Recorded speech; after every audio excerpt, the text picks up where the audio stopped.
রানীগঞ্জ কালোবরণ মণ্ডল,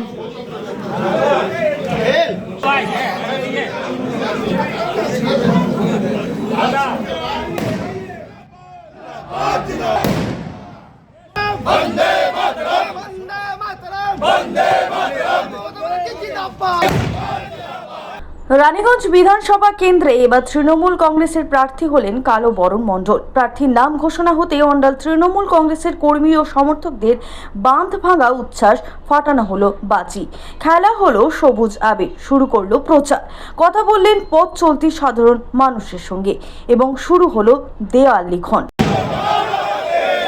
উন্নয়নের অনেক দিক এখনো বাকি আছে। সেন্ট্রাল গভর্নমেন্ট আমাদের রাজ্য থেকে লক্ষ লক্ষ কোটি টাকা প্রত্যেক বছর তুলে নিয়ে যাচ্ছে, কিন্তু সেই টাকা কেন্দ্রীয় সরকার আমাদের রাজ্যকে দিচ্ছে না। তা সত্ত্বেও আমাদের নেত্রী মুখ্যমন্ত্রী মমতা ব্যানার্জি প্রায় 100টা স্কিমের মতন যেভাবে মানুষের প্রতি ঘরে ঘরে পরিষেবা দিচ্ছে, মানে এটা আর বলার কিছু নয়। এটা কোনো ভারতবর্ষের কোনো রাজ্যে কোনো মুখ্যমন্ত্রী দিতে পারেনি।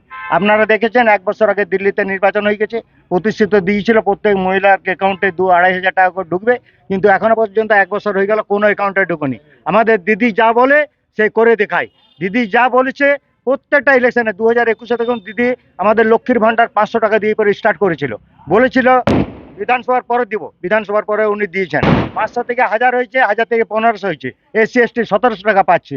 আজকে যে পরিষেবা, আজকে যুবসাথী, যুবকদের জন্য এটা বেকার ভাতা নয়, যুবকদের সাহায্যার্থে, যুবক যে কোনো জায়গায় ট্রেনিংয়ে যাক, কোনো ইন্টারভিউ দিতে যাক, কোনো কিছুতে যেতে যাক, তাতে সাহায্য করার জন্য দিদি এটা রেখেছে স্কিমটা, যে যুবকদের 21 থেকে 40 বছর বয়স পর্যন্ত তারাও যাতে নিরাশার মধ্যে না থাকে এবং তারা যাতে সচ্ছলভাবে যে আমাদের পরিবারের কাছে যদি সাহায্য না পেয়ে পারে, তারা যাতে বেকার না হয়ে যায়, তাদের ইন্টারভিউ দিতে পারে, সেই জন্য এই সাহায্যটা করছি।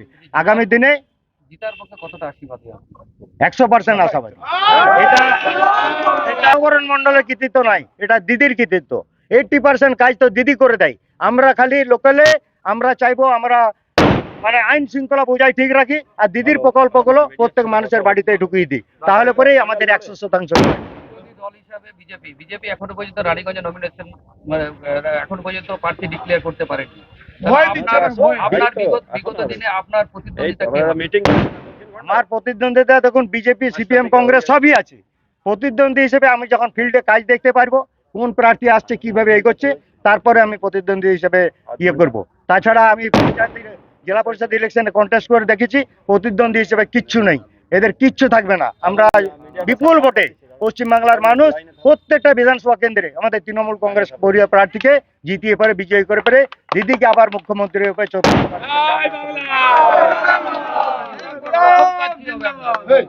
প্রথম কাজ দেখুন, দিদি তো সমস্ত কাজই করছেন।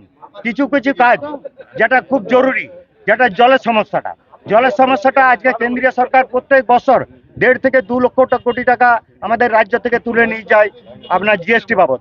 সেই টাকা আমাদের ন্যায্য প্রাপ্য, আমাদের পঞ্চায়েত থেকে শুরু করে সমস্ত প্রাপ্য যেগুলো দেয় না, সেইগুলো আগামী দিনে আমাদের কাজ হবে। বিজেপিকে 2029-এ হাঁটানো, না হলে পরে এই টাকা আমাদেরকে দিতে হবে, না হলে 2029-এ বিজেপিকে ভারতবর্ষ থেকে গদি ছাড়া আমাদের করতে হবে। সকল মানুষকে প্রতিজ্ঞা নিতে হবে, এই বিজেপি হাঁটাও, দেশ বাঁচাও।